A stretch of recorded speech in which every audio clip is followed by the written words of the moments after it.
온라인 쇼핑 매출액이 오프라인을 앞섰다는 소식, 그만큼 배달, 대행 같은 노동자들도 많아지고 있다는 뜻이죠.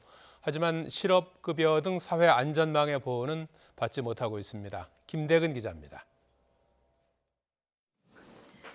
스마트폰 애플리케이션을 통해 일감을 구하고 건당 보수를 받는 플랫폼 노동자들. 만약 일거리가 계속 없는 상황이라면 어떻게 될까요? 이들은 사회보험 적용 대상이 아니어서 실업급여도 받을 수 없습니다. 이들을 포함해 더 많은 노동자를 사회보장제도의 울타리 안에서 보호하는 건 문재인 정부의 100대 국정과제 가운데 하나입니다.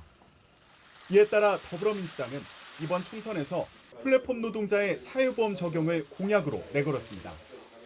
이후 노동계는 물론 언론에도 21대 국회에서 가장 중요하게 추진할 과제라며 강조하고 있습니다. 이제부터가 노동의 시간입니다. 특수고용 노동자와 플랫폼 노동자를 보호하기 위한 법제도 마련을 위해서 최선을 다해서 노력하겠습니다.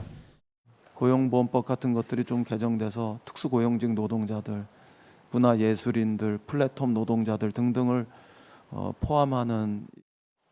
그런데 이런 목소리가 최근 갑작스럽게 나온 건 아닙니다.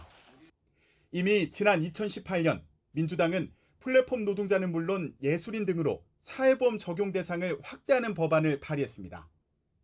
당시에는 야당의 반대로 논의조차 되지 못했지만 민주당이 거대 여당이 된 21대 국회에서는 추진에 큰 어려움이 없을 것으로 보입니다.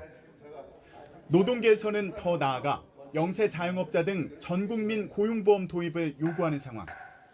최근 강기정 청와대 정무수석이 전국민 고용보험을 코로나 사태 이후의 과제로 꼽으면서 관심이 모아졌는데 민주당은 아직 조심스럽습니다.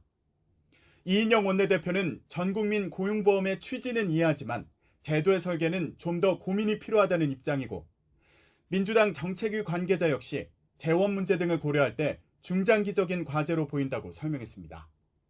코로나19 사태로 플랫폼 노동자는 급증하지만 이를 뒷받침해야 할 제도는 사회 변화의 속도를 따라가지 못한다는 지적을 받아왔습니다.